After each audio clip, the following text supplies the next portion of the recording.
किसी कार्यालय के 20 कर्मचारियों का औसत वेतन कितना है? 1900 है। यदि मैनेजर का वेतन भी इसमें शामिल कर लिया जाए तो औसत वेतन बढ़कर के 2000 रुपये हो जाता है। मैनेजर का वेतन बताइए। अगर ये प्रश्न साथियों आपके एग्जाम में आ जाता है तो कैसे आप इसको सॉल्व करेंगे? देखिए, किसी कार्यालय के 20 कर्मचारियों का औसत वेतन कितना है, यानी कि 20 कर्मचारियों का साथियों औसत वेतन कितना है? 1900 है।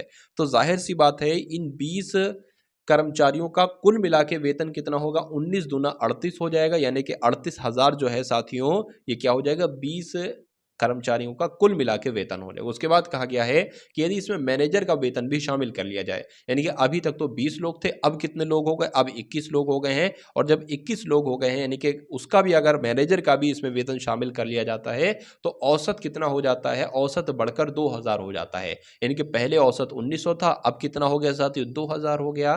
तो अगर वो कहा जा सकता है साथियों 20 लोगों का औसत मिलाकर वेतन कितना है? 38,000 है। तो 21 लोगों का कितना होगा? 21 दुना आपका 42, तो 42 हो जाएगा और 3 जीरो लग जाएंगे, 42,000 हो जाएगा। तो 38,000 अभी इसमें मैनेजर का वेतन शामिल नहीं है, इसमें मैनेजर का वेतन शामिल कर दिया गया है। तो ये कितना साथियों ऊपर है? कितना एक्स्ट्रा है?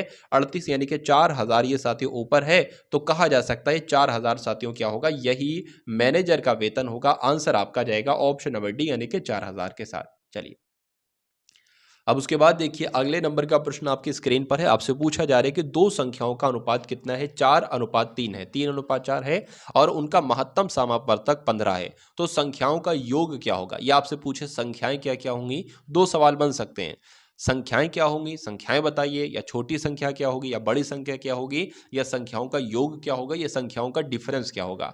तो कभी भी आपको साथियों दो संख्याओं का अनुपात दिया हो और मासा दिया हो, यानी कि महत्तम समापवर्तक दिया हो, तो महत्तम समापवर्तक की पहली संख्या से अगर गुणा कराओगे, जो नंबर आएगा वो पहली संख्या होगी। महत्तम समापवर्तक की दूसरी अनुपात से गुणा कराओगे, जो संख्या होगी वो दूसरी संख्या होगी। तो संख्या पूछे तो 45 60 है, इनका योग पूछे तो इनका योग कर देना साथियों। कितना आपका हो जाएगा? ये आपका हो जाएगा 105। तो आंसर आपका ऑप्शन नंबर ए के साथ जाएगा, 105 के साथ। अब उसके बाद देखिए अगले नंबर का क्वेश्चन आपकी स्क्रीन पर है, देखिए और बताइए राइट आंसर यहाँ पर आपका क्या हो सकता है।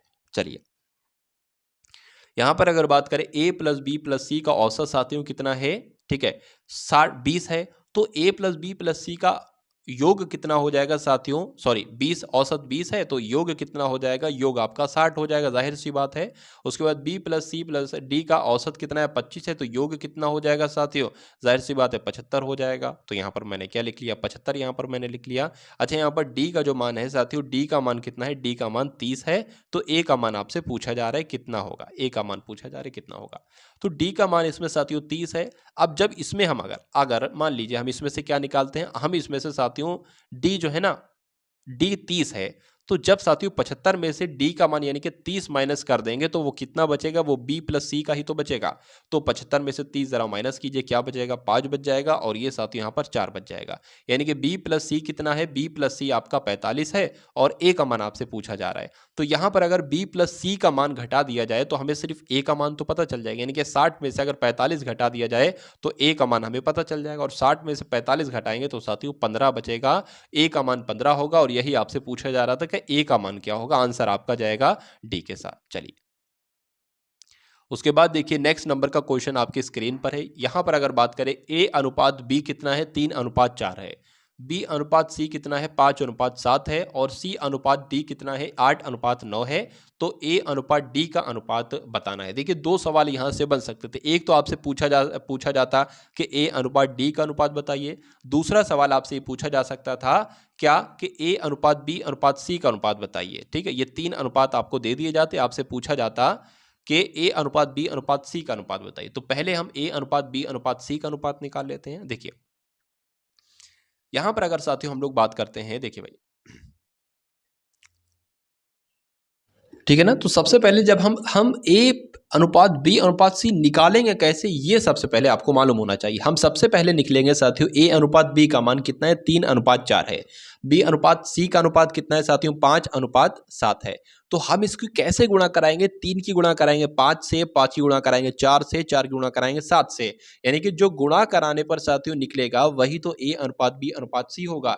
यानी कि जब 3 की 5 से गुणा कराएंगे तो ए का मान निकलेगा 3×5 15, 5 की 4 से गुणा कराएंगे 5×4 20, ये मान निकलेगा बी का, और 4 की गुणा 7 से कराएंगे तो ये मान निकलेगा साथियों सी का। तो यही तो ए अनुपात बी अनुपात सी है। बस इसको एक बार कट कर लो अगर कट हो पा रहा है, लेकिन ये कट हो नहीं पाएगा, तो यही आपका क्या हो जाएगा, ए अनुपात बी अनुपात सी। ठीक है, अगर आपसे पूछा जाता कि ए अनुपात सी का अनुपात कितना है तो आप बता देते कितना है, 15:28 है।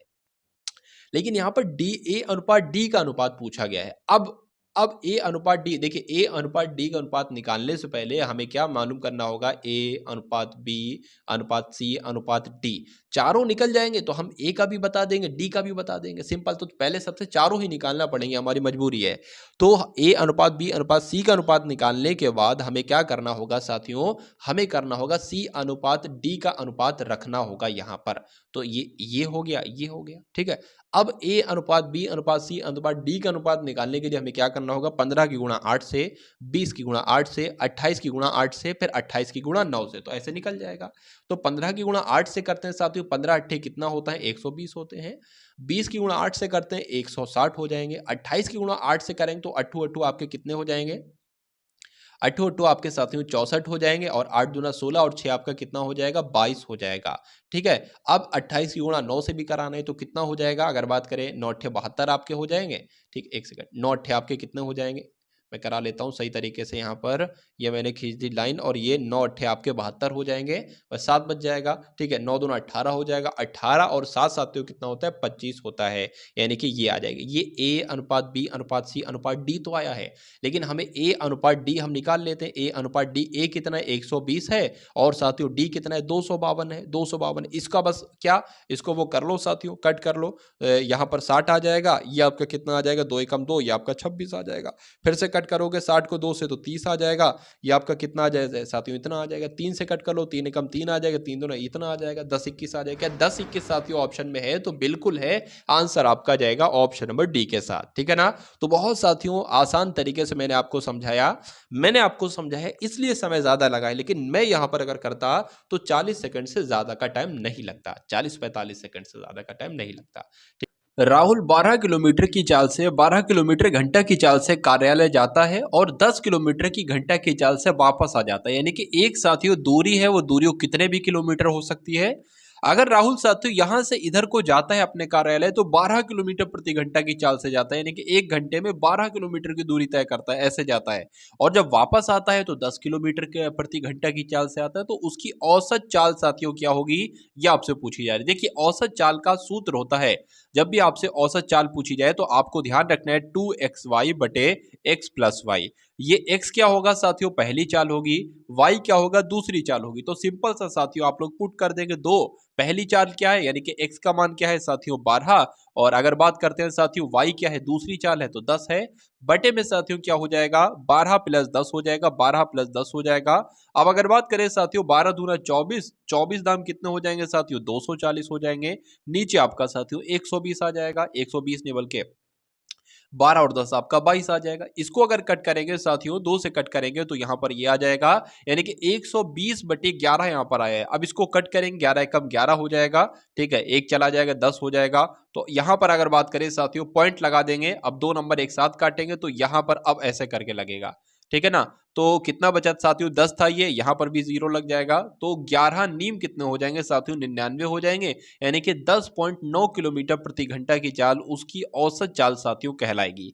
इसलिए आंसर आपका अगर है ऑप्शन नंबर सी के साथ तो बिल्कुल करेक्ट हो जाता है। उसके बाद देखिए कि 300 पर 8% की दर से कितने वर्षों में उतना ब्याज मिलेगा जितना 1600 पर 1.5% की दर से 3 वर्षों में मिलता है, ये आपसे साथियों पूछा जा रहा है। चलिए यहां पर साथियों 8 सही 1/2 है, क्या है 8 सही 1/2% की दर से 3 वर्षों में। ये कुछ नहीं, साधारण, आपने साथियों एसआई बराबर सुना होगा PRT बटे 100, यानी कि साधारण ब्याज बराबर मूलधन गुणा दर गुणा समय बटे 100। तो यहां पर साथियों मूलधन दे रखा है दर दे रखी है लेकिन आपसे समय एक तरीके से पूछा जा रहा है।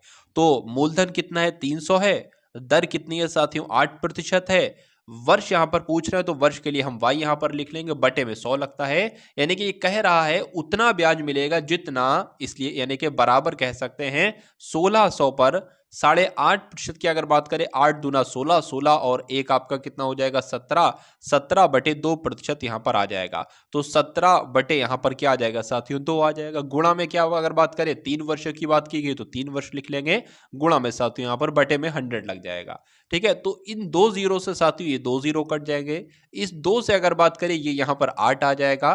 ठीक है ना, इतना आपको समझ में आ गया होगा। अब यहां पर क्या है साथियों 8 गुणा 17 गुणा 3 यहां पर है, और इधर को क्या है, इन दो जीरो से साथियों ये दो जीरो कट जाएंगे आपके, और 8 3 आपका कितना हो जाएगा 24 हो जाएगा। ठीक है, 8 3 आपका 24 हो जाएगा और 24 वाई हो जाएगा। अब अगर बात करें ये 24 साथियों इसके बटे में आ जाएगा तो 24 यहां आ जाएगा, यहां से 24 हट जाएगा। 8 एकम 8, 8 आपका क्या क्या होता है 8 3 आपका 24 होता है, इस 3 से ये 3 कट जाएगा, यानी कि वाई बराबर क्या आएगा साथियों 17 वर्ष आ जाएगा वाई बराबर, जो कि कौन से ऑप्शन में है साथियों, ऑप्शन नंबर बी में है। तो यही आपका बिल्कुल करेक्ट आंसर है। अब उसके बाद देखिए, कोई धनराशि 10% चक्रवृद्धि वार्षिक दर से 3 वर्षों में 6555 हो जाती है, वो धनराशि क्या है, वो मूलधन आपसे एक तरीके से पूछा जा रहा है। देखिए, अगर आर यहां पर साथियों कितना दे रखा है 10% दे रखा है, और टी की अगर बात करें यानी कि समय कितना दे रखा है 3 वर्ष का दे रखा है, और ए कितना दे रखा है 6655 यहां पर दे रखा है, तो आपसे पी की वैल्यू पूछी जा रही है, यानी कि मूलधन कितना है। तो आप क्या करेंगे साथियों, एक सूत्र होता है वो आपको भी मालूम होगा, ए बराबर पी 1+r/100 की पावर क्या हो जाएगी साथियों टी हो जाएगी। ये फॉर्मूला आपने बचपन में सुना होगा। अब ए की वैल्यू कितनी है 6655 है। ठीक है, पी ही तो आपको ज्ञात करना है साथियों, पी आपको ज्ञात करना है। ठीक है, 1+r कितना है 10% है, बटे में 100 आ जाएगा यहाँ पर, और t यानी कि पावर कितनी है, अगर पावर की बात करें तो 3 वर्ष की बात चल रही है, 3 पावर हो जाएगी। इस जीरो से ये जीरो आपका कट जाएगा, 1/10 आएगा यहाँ पर। अब यहाँ पर सबसे पहले इसको हम लोग लिख लेते हैं जरा। ठीक है, 6655 बराबर p। अब अगर बात करते हैं साथियों, जीरो से जीरो कट गया, अब 10 की गुणा 1 से होगी, 10 से कम 10, 10 और 1 आपका 11, 11/10 यहाँ पर हो जाएगा। 11/10 होगा ना, पावर 3 लगी है तो इसको 3 बार लिख देंगे साथियों, 11/10, 11/10 और 11/10 यहां पर लिख देंगे। अब अगर साथियों बात करते हैं ये कैसे, यानी पी की देखिए वैल्यू ज्ञात करना है, तो ये तीनों जीरो क्या हो जाएंगे, ये तीनों जीरो इसके गुणा में लग जाएंगे, और ये 11 11 11 इसके भाग में आ जाएंगे। तो ऐसे साथियों कहा जा सकता है कि पी बराबर, या इधर लिख लेते हैं, पी बराबर साथियों कितना हो जाएगा 6655, ये 3 जीरो है ना, 3 जीरो इधर लग जाएंगे, और ये साथियों क्या लग जाएगा 11 गुणा 11 गुणा 11। अब अगर बात करें 11 कम 11 होगा, 11 छंग आपका कितना हो जाएगा साथियों 66 हो जाएगा। 55 है ना, दो संख्याओं को एक साथ कट करेंगे तो जीरो लगाएंगे, 11 पंजे आपका क्या हो जाएगा 55 हो जाएगा, यानी कि 605 और 3 जीरो आ जाएंगे, जिसको हम यहां पर लिख लेते हैं। ठीक है ना, चलिए 605 और 3 जीरो यहां पर लग गए। अभी नीचे क्या है साथियों 11 गुणा 11 है। अब 11 एकम 11 हो जाएगा, 11 पंजे आपका 55 हो जाएगा, 5 लगेगा 55 हो जाएगा, फिर 11 पंजे 55 हो जाएगा, फिर आपका ये 3 जीरो लग जाएंगे, एक 11 बचा है, 11 एकम 11, 11 पंजे 55, यानी कि 5000 आपका जो आएगा ना साथियों, पी कितना आएगा, मूलधन कितना आएगा 5000 आएगा, जो कि ऑप्शन नंबर ए में है। तो यही तो साथियों आपका राइट आंसर हो जाता है, और जिनका आंसर यहाँ पर ऑप्शन नंबर ए है बिल्कुल करेक्ट है। उसके बाद देखिए साथियों, नेक्स्ट नंबर का क्वेश्चन आपकी स्क्रीन पर है। देखिए, कुछ व्यक्ति एक कार्य को 40 दिनों में कर सकते हैं, यदि 8 व्यक्ति और मिल जाएं तो वही कार्य 10 दिन कम में हो सकता है, तो आरंभ में कितने व्यक्ति लगे थे, ये आपसे पूछा जा रहा है। बहुत आसान सा प्रश्न है। कुछ व्यक्ति एक कार्य को, मान लेते हैं हम इतने व्यक्ति, कितने एक्स व्यक्ति किसी कार्य को, एक कार्य को 40 दिनों में कर सकते हैं। ठीक है, अगर यदि 8 व्यक्ति और मिल जाए, यानी कि पहले तो 8 एक्स व्यक्ति थे, अब 8 व्यक्ति और मिल गए, तो कितने व्यक्ति हो गए, x+8 व्यक्ति हो गए। तो 8 व्यक्ति और मिल जाएं तो वही कार्य 10 दिन कम में हो सकता है, यानी कि पहले 40 दिन में हो रहा था, तो अब जब 8 व्यक्ति मिल जाएंगे तो 10 दिन कम में होने लगेगा, यानी कि पहले 40 दिन में हो रहा था तो अब साथियों 30 दिन में होगा। तो आरंभ में कितने व्यक्ति लगे थे, यानी कि x की वैल्यू एक तरीके से पूछी जा रही है, तो इसको सॉल्व कर लो, x का मान आपका निकल जाएगा और वही आपका आंसर होगा। तो 40x यहां पर हो जाएगा बराबर 30 की x से गुणा होगी तो 30x हो जाएगा, और साथियों कितना हो जाएगा प्लस 30 की गुणा 8 से होगी तो 240 आ जाएगा, 8 3 आपका 24 होता है। ठीक है, तो 40x की अगर बात करें, 40x में से ये 30x जाएगा तो कितना बचेगा साथियों, 10x बचेगा। तो 10x बराबर कितना है साथियों, 240 है। यानी कि x बराबर कितना आ जाएगा, 24 आ जाएगा। 24 आएगा तो साथियों यही आपका बिल्कुल राइट आंसर हो जाता है। तो जिनका आंसर यहाँ पर ऑप्शन नंबर बी के साथ है तो बिल्कुल करेक्ट हो जाता भाई, बहुत बढ़िया, वेरी गुड क्लास। चलिए अब उसके बाद देखिए अगले नंबर का प्रश्न है कि यहाँ पर साथियों देखिए अंडर रूट 50 है गुणा अंडर रूट 20 है, अंडर रूट 54 है। ये एक ही अंडर रूट है, ये दो अंडर रूट नहीं है, ठीक है। तो अंडर रूट 54 है और उसके बाद साथियों क्या है, बटे में है ये अंडर रूट 200 है, ठीक है। और गुणा क्या है साथियों, अंडर रूट 135 है। देखिए ये भी अंडर रूट में, ये भी अंडर रूट में, ये भी अंडर रूट में, ये भी अंडर रूट में, ये भी अंडर रूट में। तो ऐसा करें ना साथियों, एक बड़ा सा अंडर रूट कर लें हम और क्या करें, सभी संख्याओं को लिख लें अंडर रूट में। यानी कि अंडर रूट 50 है गुणा अंडर रूट 20 है गुणा अंडर रूट 54 है और अपॉन में क्या है साथियों, 200 है अंडर रूट में और साथियों गुणा 135 है। अब यहां पर आसानी ये हो जाएगी साथियों, कट जाएगा। जैसे कि 50 एकम 50, 50 चौक आपके कितने हो जाएंगे, 200 हो जाएंगे। 4 एकम 4, 4 पंजे आपका कितना हो जाएगा, 20 हो जाएगा। अब ये 5 एकम 5, 5 दूना 10 आपका, 5 सत्ते 35 हो जाएगा। 27 एकम 27 होता है और 27 दूना आपके कितने होते हैं, 54 होते हैं। तो मुझे यहाँ पर साथियों क्या मिला, मुझे यहाँ पर सिर्फ अंडर रूट का 2 मिला, यानी कि कट पिट करके साथियों अंडर रूट 2 आया। तो इसलिए आंसर आपका किसके ऑप्शन के साथ जाएगा, ए के साथ जाएगा। अंडर रूट 2 आपका बिल्कुल राइट आंसर हो जाता है। अब उसके बाद देखिए अगले नंबर का प्रश्न है कि यदि किसी टैंक के 1/3 भरे होने पर उसमें 80 लीटर पानी आता है, ठीक है, तो उसके आधा भरे होने पर उसमें कितना लीटर पानी आएगा। अब हम सबसे पहले देखिए यहां पर ये लिखा हुआ है कि 1/3 भरा हुआ है, यानी कि मान लीजिए ये साथियों बाल्टी है, ठीक है, ये एक हिस्सा है, ये दो हिस्से हैं, 3 हिस्से हैं। तो कुल मिला के 1/3 जब भरा होगा तो उसमें 80 लीटर पानी आएगा। तो हम ये निकालें कि जब उसमें वो पूरी बाल्टी भरी होगी तो उसमें कितने लीटर पानी आएगा। सबसे पहले तो ये निकालेंगे ना, उसके बाद उसमें से आधा पानी हम गायब कर देंगे, आधा बचेगा और वही आपका आंसर होगा। तो कभी भी ऐसा लिखा हो कि 1/3 पानी भरा है तो उसमें 80 लीटर पानी है, या ऐसे लिखो 1/2 पानी भरा है तो उसमें 50 लीटर पानी है, तो कितना पानी होगा, कुछ नहीं, 2 की गुणा 50 से हो जाएगी, 100 हो जाएगा, 100 लीटर पानी कहलाएगा। यहाँ पर लिखा है 1/3 लीटर पानी भरा है और उसमें 80 लीटर पानी कहा जा रहा है, तो उसमें टोटल पानी कितना हो जाएगा, 3 की 80 से गुणा करा लो, 240 आ जाएगा। यानी कि उसमें 240 लीटर पानी भरा है। यानी कि अगर जब वो पूरी बाल्टी भर जाती है तो 240 किलो पानी उसमें आता है।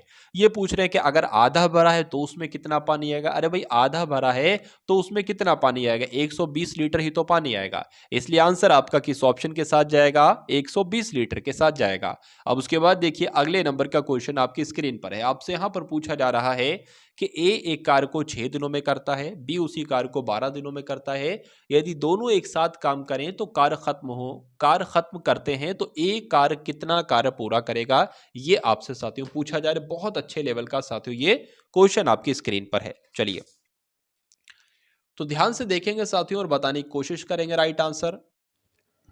ठीक है, तो ए एक कार को 6 दिनों में खत्म करता है, तो लिख सकते हैं साथियों ए एक कार को 6 दिन में खत्म करता है, बी उस कार को 12 दिनों में खत्म करता है। यदि दोनों एक साथ कार्य खत्म करते हैं तो ए ने कितना कार्य किया। तो देखिए सबसे पहले साथियों हम लोग ये कह सकते हैं कि ए का एक दिन का काम कितना है, ए का एक दिन का काम है 1/6 और बी का एक दिन का काम कितना है, बी का एक दिन का काम है 1/12।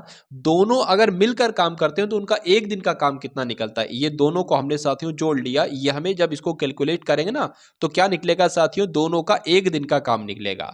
तो ये साथियों 12 एकम 12 हो जाएगा, प्लस 6 आ जाएगा और नीचे क्या हो जाएगा, 12 छंग आपके 72 हो जाएंगे। क्या निकलेगा साथियों, 18/72 निकलेगा। और इसको जब कट करेंगे ना साथियों तो कितना निकलेगा, 18 को साथियों जब 72 से कट करेंगे तो 1/4 आ जाए, क्योंकि 18 चौक 72 होते हैं। तो कहा जा ये जो 1/4 आया है साथियों ये क्या है, आपको ध्यान रखना है कि ए प्लस बी का एक दिन का काम है, ए बी मिलकर काम करते हैं तो ये एक दिन का काम है। अब जब साथियों ए और बी मिलकर यानी कि एक दिन का काम है तो 4 दिन में वो काम समाप्त भी होता है। यानी कि ये टोटल काम कितने दिन में करते हैं, 4 दिनों में ये टोटल काम करते हैं। टोटल जो काम करते हैं ना 4 दिनों में वो समाप्त हो पाता है। अब अच्छा ए का 1 दिन का कार्य कितना है? ए का 1 दिन का कार्य 1/6 है और 4 दिन टोटल काम करता है, तो साथियों कहा जा सकता है कि ए कितने दिन में ए कितना कार्य करेगा? ए कार्य करेगा साथियों 2 एकम 2 दूना 4 और 2 तिया 6 आपका हो जाएगा, 2 दूना 4 हो जाएगा, यानी कि 2/3 कार्य करता है साथियों कौन? ए। तो इसलिए आंसर आपका जो जाएगा वो ऑप्शन नंबर बी के साथ जाएगा। उसके बाद देखिए साथियों नेक्स्ट नंबर का क्वेश्चन है कि एक पंखे का अंकित मूल्य 1500 रुपए है और अंकित मूल्य पर 20% की छूट दी जाती है, तो ग्राहक को 1104 में खरीदने के लिए इसके अतिरिक्त कौन सी छूट दी जाती है, ये आपसे पूछा जा रहा है। बहुत अच्छा क्वेश्चन साथियों आपकी स्क्रीन पर है। देखिए एक पंखे का अंकित मूल्य यानी कि एक पंखे पर साथियों कितने रुपए अंकित है? 1500 रुपए अंकित है।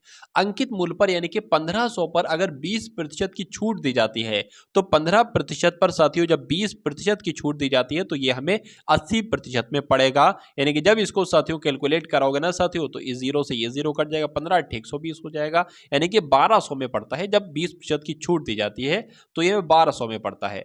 अगर इसको साथियों 1104 में खरीदना हो तो कितनी छूट दी जाएगी? तो कितनी छूट दी जाएगी साथियों? 1200 में से अगर बात करें साथियों 1104 को अगर घटाएंगे तो कितने बचेंगे साथियों? 96 बचेंगे। तो 96 की हम निकाल लेंगे, ठीक है। यहां पर साथियों क्या आ जाएगा? 1200 आ जाएगा। ये 2 जीरो से ये 2 जीरो कट जाएंगे। 12 के 12 साथियों 12 अट्ठे कितने होते हैं? 12 अट्ठे 96 होते हैं। तो 8% की साथियों छूट दी जाएगी। आंसर आपका जाएगा ऑप्शन नंबर ए के साथ।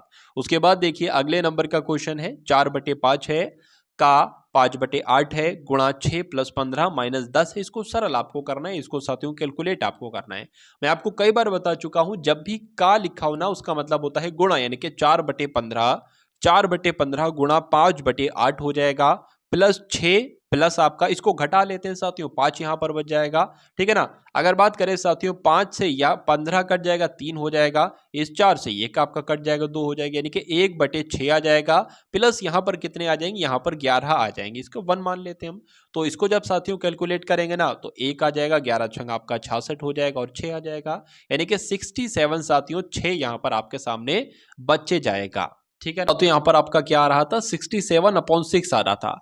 तो हो सकता हो टाइपिस्ट से कुछ प्लस माइनस की यहाँ पर कुछ भूल चूक हो गई हो, इसलिए आंसर आपका एक्यूरेट नहीं आ पा रहा है। खैर कोई नहीं, जो तरीका था वो तरीका मैंने आपको बताया, इन बातों को आपको ध्यान रखना है, सही आंसर तक आप पहुंच जाओगे। उसमें प्लस माइनस की हो सकता हो कुछ मिस्टेक हो। चलिए अगले नंबर का प्रश्न देखिए, राम ने अपनी घड़ी 220 रुपए में बेची, इस प्रकार उसे 10% का लाभ हुआ, तो घड़ी का लागत मूल्य क्या था, यानी कि घड़ी को उसने कितने रुपए में खरीदा था। देखिए 10% के लाभ पर बेची जा रही है 120 रुपए की, यानी कि साथियों 110% की वैल्यू कितनी है? 220 रुपए है। आपसे 100% की वैल्यू पूछी जा रही है, तो अगर बात करें साथियों ये 110 जो है वो नीचे आ जाएगा और गुणा हम कर देंगे साथियों 100 से इसकी। अब अगर बात करें इस जीरो से ये जीरो कैंसिल हो जाएगा, 11 एकम 11, 11 दूना आपका 22 हो जाएगा, यानी कि 2 की 100 से गुणा करोगे तो साथियों 200 आएगा। तो कहा जा सकता है घड़ी को उसने साथियों 200 रुपए में खरीदा था और 220 रुपए में बेचेगा तभी तो उसको 10 रुपए का प्रॉफिट होगा। उसके बाद देखिए साथियों अगले नंबर का प्रश्न आपकी स्क्रीन पर है, देखिए और बताइए राइट आंसर यहां पर आपका क्या हो सकता है। एक आयताकार है, पार्क है एक आयताकार, तो मैं देख लेता हूं यहां पर साथियों एक ही आयताकार पार्क है। पार्क की लंबाई की बात करें साथियों तो 8 मीटर है और चौड़ाई की बात करूं साथियों तो 6 मीटर है। इसके विकर्ण की लंबाई क्या है? विकर्ण क्या होता है साथियों? जो ऐसे यहां पर एक लाइन आती है इसको विकर्ण कहा जाता है। आपसे पूछा जा रहा है साथियों कि इसकी लंबाई कितनी है? 8 है, इसकी लंबाई 6 है, तो विकर्ण की लंबाई क्या होगी? आपको मालूम होना चाहिए साथियों ये एक तरीके से कर्ण इसको हम लोग कह सकते हैं, ठीक है ना। तो एक सूत्र होता है कर्ण बराबर कर्ण स्क्वायर बराबर आधार स्क्वायर और प्लस आपका क्या हो जाएगा? लंब स्क्वायर हो जाएगा। तो कर्ण की अगर हमें बात करना है ना साथियों तो हम कर देंगे 8 का स्क्वायर कर देंगे प्लस 6 का स्क्वायर कर देंगे, तो क्या निकल कर आएगा साथियों? 8 8 का स्क्वायर 64 हो जाएगा और 6 का स्क्वायर साथियों कितना हो जाएगा? 36 हो जाएगा। ये निकल कर साथियों कर्ण का स्क्वायर बराबर निकलकर 100 आ जाएगा। अब जब स्क्वायर स्क्वायर हटेगा अंडर रूट इस पर चढ़ेगा तो के बराबर जो निकल कर आएगा साथियों वो 10 निकल कर आएगा, यानी कि इसकी जो लंबाई होगी ना साथियों वो 10 होगी। तो कर्ण की लंबाई कितनी हो जाएगी साथियों? 10 हो जाएगी। आंसर आपका जाएगा ऑप्शन नंबर ए के साथ। उसके बाद देखिए नेक्स्ट नंबर का प्रश्न आपकी स्क्रीन पर है कि एक व्यक्ति 18 किलोमीटर दूर 15 किलोमीटर घंटा की रफ्तार से जाता है, ठीक है। मतलब एक दूरी है 18 किलोमीटर की दूरी है। वो जाता तो है 15 किलोमीटर घंटे की रफ्तार से तथा वापस रिक्शे से आता है 10 किलोमीटर प्रति घंटा की रफ्तार से, तो उसकी औसत चाल क्या होगी। अभी यही प्रश्न मैंने आपको कराया था इसी टाइप का, लेकिन वहां पर दूरी नहीं दी गई थी। तो दूरी दी हो, दूरी ना दी, मतलब कुल मिला के साथियों अगर दूरी समान है, अब वो एक तरफ जाए हेलीकॉप्टर से और उसकी दूसरी तरफ से आए पैदल आए, एक तरफ उसकी चाल है 200 किलोमीटर प्रति घंटा, वापसी की उसकी चाल मान लो अगर है 5 किलोमीटर प्रति घंटा, तो कोई दिक्कत नहीं है। दो चालें आपके सामने हैं, फॉर्मूला आपको मालूम होना चाहिए 2xy अपॉन में x प्लस वाई। क्वेश्चन जैसे कि जैसा भी आ जाए क्वेश्चन आप आराम से कर डालोगे। 2 लिख दिया, x क्या होता है, पहली किलोमीटर प्रति घंटा की चाल होती है तो 15 किलोमीटर है, 15 किलोमीटर लिख दिया, गुणा लगा दिया, दूसरी चाल क्या है 10 किलोमीटर प्रति घंटा है तो 10 लिख लिया, बटे में साथियों 15 प्लस 10 यहां पर आ जाएगा। ऊपर क्या आएगा 15 कि अगर 2 से करे तो 30 आ जाएगा, 30 है यानी कि 10 से करे तो 300 आ जाएगा, 300 बटे आपका 25 आ जाएगा। और दुनिया जानती साथियों 25 की जब इससे भाग दोगे तो यहां पर साथियों 12 किलोमीटर प्रति घंटा आएगा। तो आंसर आपका किस ऑप्शन के साथ जाएगा, ऑप्शन नंबर ए के साथ जाएगा, यानी कि औसत चाल साथियों 12 किलोमीटर प्रति घंटा हो जाती है। चलिए उसके बाद देखिए कि 10% तथा 30% की उत्तरोत्तर छूट कितनी एकल छूट के बराबर होगी। तो सूत्र होता है, फॉर्मूला होता है साथियों 10 प्लस 30 माइनस 10 गुणा 30, 10 गुणा 30 बटे में साथियों क्या आ जाएगा 100 आ जाएगा, 2 जीरो ऊपर 2 जीरो नीचे कट जाएगा, 10 प्लस 30 आपका 40 हो जाएगा, माइनस आपका साथियों 3 एकम 3 3 हो जाएगा, यानी कि 10 40 में से 3 जाएगा साथियों तो 37% बचेगा। आंसर आपका किस ऑप्शन के साथ जाएगा, ऑप्शन। दोस्तों एक क्वेश्चन आप सभी लोगों के लिए है, इसका कौन सा आंसर सही होगा कमेंट बॉक्स में ज़रूर बताएं।